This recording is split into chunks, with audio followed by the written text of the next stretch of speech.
Olá pessoal, sejam bem-vindos a mais um vídeo do Educando Web. Aqui é o professor Nélio Alves que está falando e neste vídeo vamos dar continuidade à nossa série de vídeos sobre desenvolvimento de uma aplicação Java Web aplicando vários princípios aí de desenvolvimento de software. Neste vídeo, pessoal, a gente vai fazer uma revisão, um resumão sobre requisitos e casos de uso, tá? Antes da gente passar para frente aqui no nosso projeto, eu achei importante fazer esse vídeo, porque é um assunto que gera muita dúvida para quem está aprendendo, é um assunto que ele é um pouco polêmico, é um assunto que gera um pouquinho de divergência até entre os autores, tá?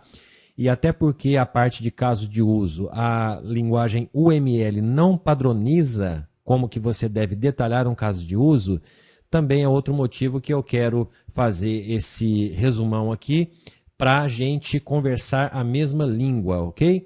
Então vamos lá. Eu fiz uma apresentação rapidinha aqui, então vamos dar uma olhada aqui, pessoal. Ó, então veja, requisitos de um software, tá? Eles se dividem em requisitos não funcionais e requisitos funcionais. O que são requisitos não funcionais? São qualquer requisitos relacionados a algum desses aspectos que estão sendo mostrados aqui na tela: funcionalidade, confiabilidade, usabilidade, eficiência, manutenibilidade, portabilidade e assim por diante, tá? Aqui eu estou usando uma classificação da ISO, tá? Mas tem outras classificações de requisitos não funcionais ou requisitos de qualidade, alguns chamam assim também, tá certo? Tudo que não tiver a ver com funcionalidade em si, mas com alguns desses aspectos, tá? É chamado de requisito não funcional. Aqui, ó, pode dar um pouquinho aqui de confusão com a palavrinha funcionalidade aqui, mas é o que? Aqui é no sentido de que tem que estar adequado, ele tem que estar correto, né? Acurácia, tem que ter interoperabilidade com alguns outros sistemas, coisas desse tipo, tá? Aqui, ó, segurança de acesso, tá? Então, quando eu falo que existe uma classificação de funcionalidade dentre os requisitos não funcionais, eu estou falando de aspectos deste tipo, e não de aspectos de regras de negócio e transformação de dados, que é o conceito de requisito funcional, tá? Então, repetindo, requisito funcional são aqueles relacionados a regras de negócio, tá? Relacionado a transformações, operações e consultas que você faz com os dados, tá? Isso são requisitos funcionais.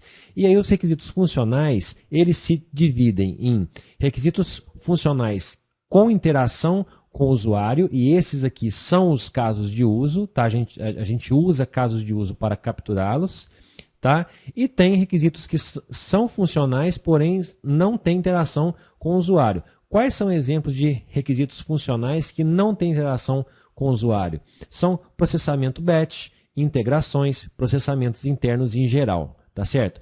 Agora, requisitos funcionais com interação com o usuário, que é o que nos interessa aqui em particular aqui para o nosso projeto, são os casos de uso, que podem ser CRUDs em geral, relatórios em geral e outros que tem a ver com processo de negócio e transformação de dados, transformação e consulta aos dados, ok? Tá? Então, é isso aí. Eu estou colocando aqui na tela a capa de um livro, né, do professor, não sei pronunciar aqui o último nome dele, eu vou dizer aqui o primeiro, né, o professor Hal Sidney, tá? É um livro muito bom, recomendo, eu uso ele nas minhas aulas, nas minhas disciplinas de graduação e pós-graduação, tá certo? Então, recomendo esse livro, a parte ali de casos de uso, para você ter uma leitura complementar, então, a esse resumão que eu estou dando aqui, ok? Vamos lá. Quando a gente fala de caso de uso, agora vamos conversar de casos de uso, tá? Quando a gente fala de casos de uso, geralmente, né, aquele estudante que está começando ali a ver, tal, o profissional iniciante pensa assim: ah, então eu tenho que desenhar o diagrama de caso de uso, tá, gente? Eu coloquei aqui um diagrama de caso de uso aqui, como exemplo, tá? Só para mostrar para vocês o seguinte: o diagrama, pessoal, até escrevi aqui embaixo, ó, ele ajuda a se ter uma visão macro das funcionalidades do sistema e dos atores que interagem com elas, tá certo? Então, eu tenho uma funcionalidade aqui de caso de uso, cadastrar voo, que é o secretário que interage com ela, o secretário que faz essa funcionalidade aqui, ele que realiza ela lá na prática, lá na hora que estiver usando o sistema, tá certo? Mas, veja bem, pessoal, o diagrama, ele serve apenas para você ter uma visão geral, tá? A informação aqui contida, ela é muito limitada, tá certo? O que realmente vai te dar uma informação profunda sobre os casos de uso é o caso de uso detalhado ou expandido, tá? O que são casos de uso detalhados ou expandidos? É a descrição dos passos de entrada e saída de informações entre usuários, que a gente chama de atores, né?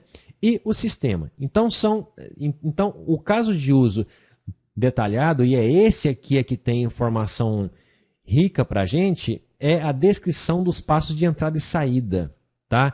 De informações entre ator e sistema. Então, aqui tem um exemplinho rápido aqui, ó. Por exemplo, isso aqui é uma parte de um caso de uso, tá? Consultar filmes. Então, ele tem aqui até um rótulo na frente aqui de cada passo, indicando se o passo é de entrada ou de saída, tá certo? Então, ele tem 4 passos. O primeiro passo é um passo de entrada, que consiste no seguinte, ó.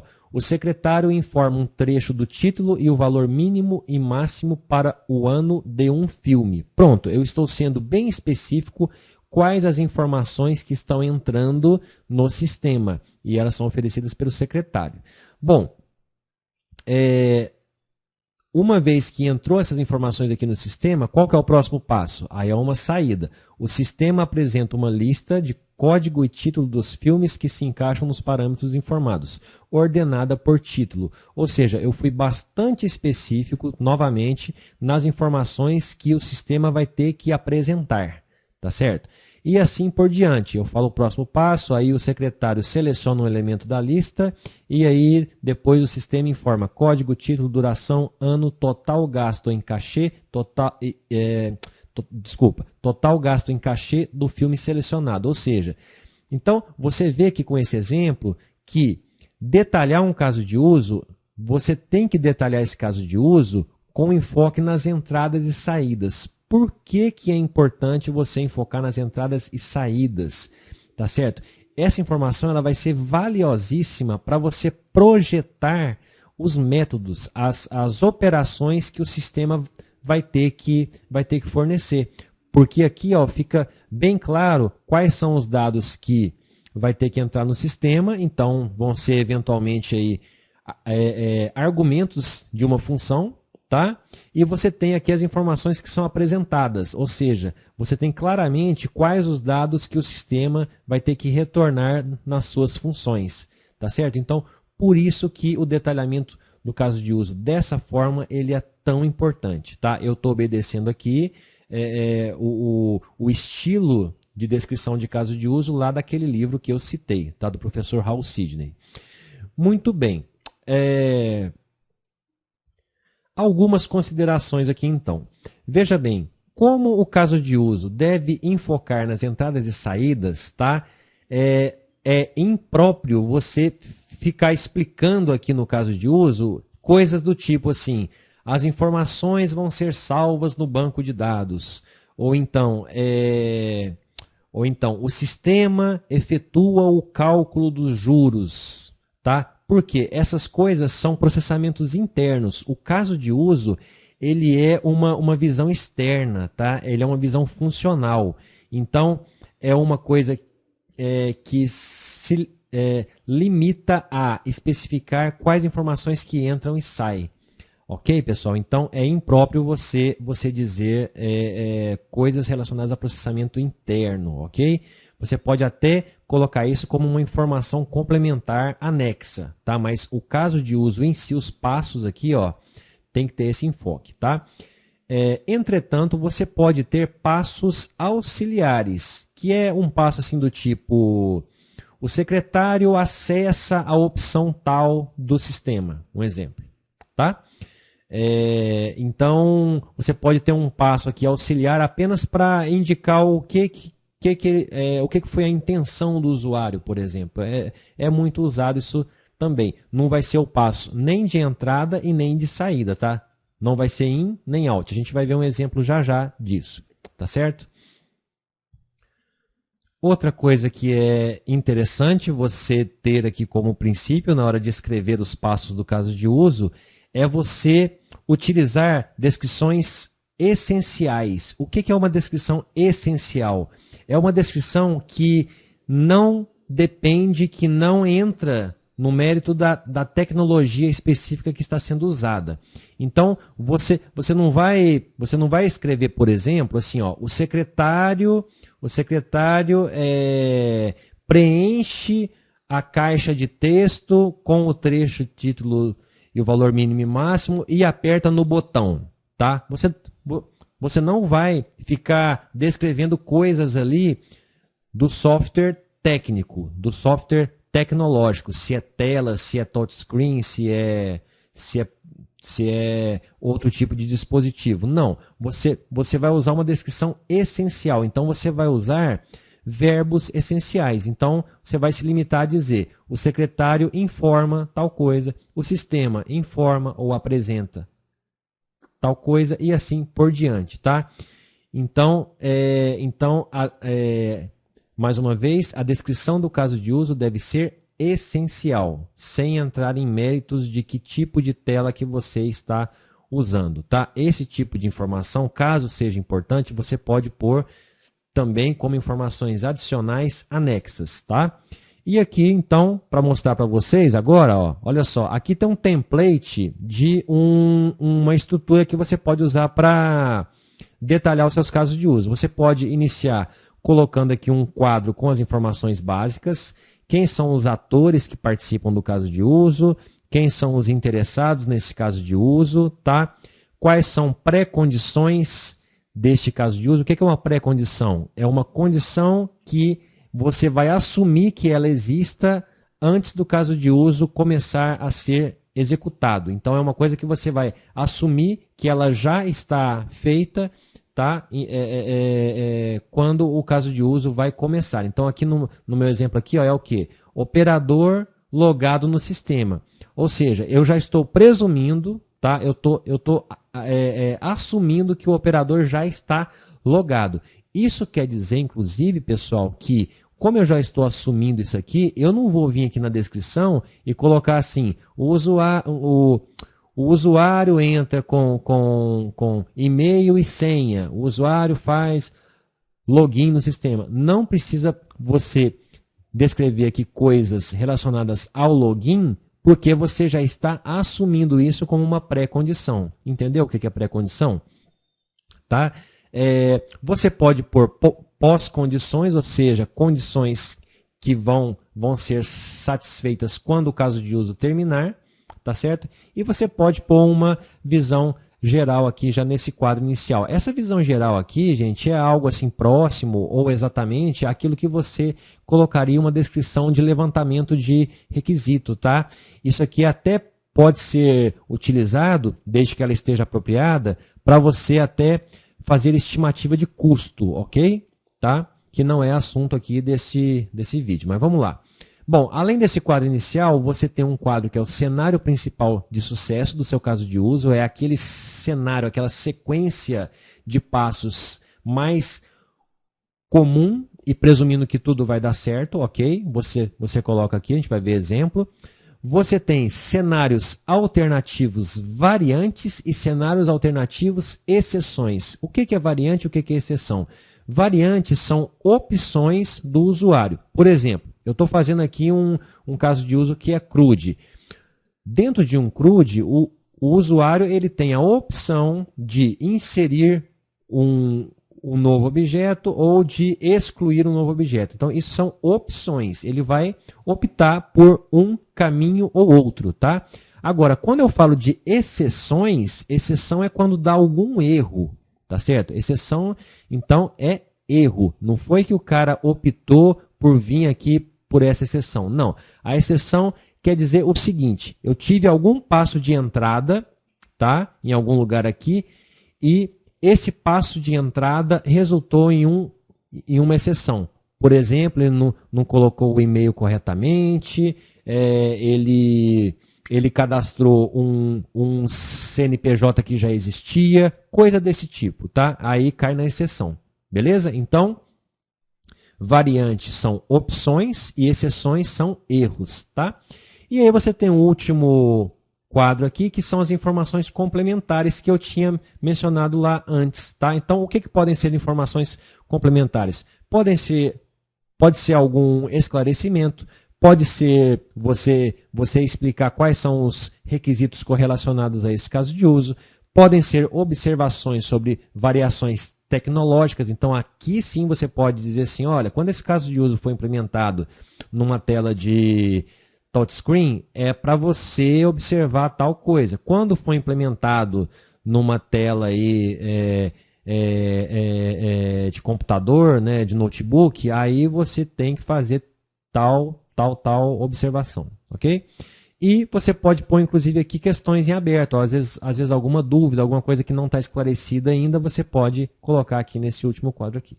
Beleza, gente? Vamos só mostrar aqui, então, alguns exemplos aqui reais, né? Então, aqui, ó, eu tenho aqui, por exemplo, um caso de uso manter artistas. Esse caso de uso aqui é um CRUD, tá? Então, aqui tem aquelas informações iniciais, tá? Eu não vou ficar lendo aqui para não ficar muito grande o vídeo. E abaixo eu tenho o cenário principal de sucesso, que é aquele lá que dá tudo certo. Olha só, aqui eu tenho um passo complementar, olha só. Não é um passo de entrada e nem de saída, é só um passo para indicar a intenção do usuário. Ó. O operador acessou o CRUD de artistas, tá? Aqui eu tenho um passo de saída, ó. O sistema apresenta uma lista com código, nome, nacionalidade, valor do cachê, data de nascimento de todos os artistas, ordenada por nome. Isso aqui é um passo de saída. Em seguida, eu vou ter aqui um passo complementar, olha só, ele tá me indicando aqui, ó, que o operador escolhe uma das operações, variante inserir, consultar, alterar e excluir. Ou seja, eu tenho 4 variantes aqui nesse caso de uso, tá certo? E aqui eu tenho aqui um passo complementar, só para dizer que a partir deste ponto aqui do caso de uso, o operador vai escolher um dos caminhos a seguir, ok? E aqui tem a descrição aqui de cada um dos caminhos, tá? Não vou ficar lendo mais uma vez para não tomar muito tempo. Aqui é interessante destacar que tem uma inclusão, olha só, ó, o passo 3.3.1 ele diz assim, inclui variante 3.2, ou seja, a variante 3.3 ela é o quê? Ela vai ser a consulta, que é feita aqui na 3.2, tá? E em seguida que o operador vai entrar com as informações aqui para alterar os dados de um artista, ok? Você pode dizer aqui, inclusive, que essa inclusão é opcional, tá? Caso não seja todas as vezes, tá certo? Tá? A gente pode colocar assim, ó, inclui opcionalmente, tá? Variante 3.2. E aqui é a mesma coisa na hora de excluir, tá? Por que opcionalmente? Porque a variante 3.2 é uma consulta onde o operador ele filtra as informações aqui que foram mostradas aqui nessa lista aqui. Tá certo? Então, esse filtro pode ocorrer ou não. Então, eu vou colocar opcionalmente aqui para ficar mais adequado. Ok, pessoal? Muito bem. Aqui tem as exceções, tá certo? A exceção é interessante que ela tenha o número do passo de entrada que gerou a exceção. Então, essa exceção aqui ó, é 3.1.1. Então, ela veio de onde? Ela veio desse passo aqui, ó, do passo de inserir quando o operador informa aqui os dados aqui do novo artista. Quando ele informa os dados aqui do novo artista, pode ser que o nome já está cadastrado, tá? Então, aqui é um exemplo que ele não aceita o mesmo nome cadastrado mais de uma vez, tá certo? Essa mesma exceção ela ocorre no passo 3.3.2, que é quando o cara vai... Cadê? 3.3.2, que é quando ele vai atualizar os dados do artista, tá?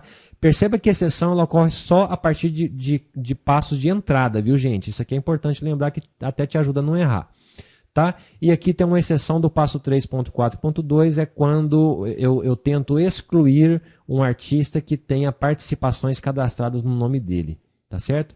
Beleza. Nesse caso aqui não teve informações complementares e E é isso aí. Acabou a descrição aqui do caso de uso manter artistas, tá? Pessoal, aqui vale observar que no mundo real, tá? Na prática aí do dia a dia, tá? A maioria das empresas não fica detalhando o caso de uso que é CRU de padrão, tá? CRU de padrão, relatório, login, essas operações assim, padrões, tá? Você geralmente não detalha, ok? Talvez o relatório sim, porque no relatório você tem que especificar quais informações que tem que aparecer no relatório. Aí até justifica, mas quando for CRU de padrão, login, esse tipo de coisa, geralmente você omite a especificação detalhada desses casos de uso. Tá? Continuando aqui, eu vou apenas mostrar, tá? Aqui tem um outro caso de uso que é o pesquisar filmes, ok? Tá? Que tem esses passos aqui, se você quiser ver, você dá uma pausa no vídeo para você ver. Ele não tem variantes, não tem exceções, não tem informações complementares. E tem um terceiro exemplo aqui, que é o caso de uso inserir participação. Tá? Vou deixar os dados aqui, se você quiser dar uma pausa. Esse caso de uso, ele não tem variante, tem uma exceção, tá certo? Cadastro repetido, e tem uma informação complementar aqui, um esclarecimento. Ó. Nota, o artista pode ter mais de uma participação no mesmo filme, desde que com personagens diferentes. Né? Aqui a gente está falando daquele nosso exemplo de filmes. Né? A participação, ela diz qual personagem o artista faz no filme. Então, só posso ter participação repetida do mesmo artista no mesmo filme se for personagem diferente. É um esclarecimento aqui, né, que vai auxiliar o pessoal a desenvolver, tá? Gente, então é isso. Quando que para que serve o detalhamento aqui do caso de uso? Gente, esse detalhamento ele tem muita utilidade, tá certo? Tem gente que usa especificações alternativas, como história de usuário, né? O pessoal aí da comunidade ágil gosta muito, tá? Mas a história ela é uma versão um pouco mais light disso aqui, mas o objetivo é praticamente o mesmo, tá? Que são vários. Por exemplo, o caso de uso pode ter um efeito contratual, tá certo? O caso de uso pode ser um acordo entre a fábrica de software e o cliente, tá certo? Você mostra isso aqui, o cliente aprova. É uma utilidade aqui desse caso de uso, para não ter discussão depois sobre o que foi feito no software, ok? E outra coisa que ele é fundamental, isso está na metodologia lá do RUP, né, o desenvolvimento RUP, e assim por diante, é que o caso de uso ele é um guia, tanto para o projetista projetar os métodos que o sistema vai ter, tá? Ou as funções, tá certo? Ele é um guia para os programadores programarem, às vezes ele tem alguma dúvida, tá? O programador, se tiver alguma dúvida, ele vai ler o caso de uso e se esclarecer, tá? E também ele é um auxiliar, ele é um guia para o processo de testes, ok, pessoal? O analista de teste, na hora de projetar os casos de teste, ele vai ter que criar os casos de teste obedecendo os casos de uso. Então, essa ferramenta aqui do caso de uso, ela é útil para várias coisas. Então é isso, pessoal. Ficou um pouquinho grande o vídeo, mas essa revisão eu acho ela importantíssima, tá? É um assunto, então, que vale a pena a gente esclarecer, tá? No próximo vídeo a gente vai partir para a prática aqui de projetar os casos de uso, ok? Então é isso aí, um grande abraço para você, tá? Dá um curtir aí no vídeo, compartilha se for o caso e inscreva no canal para obter as nossas atualizações. Falou, gente!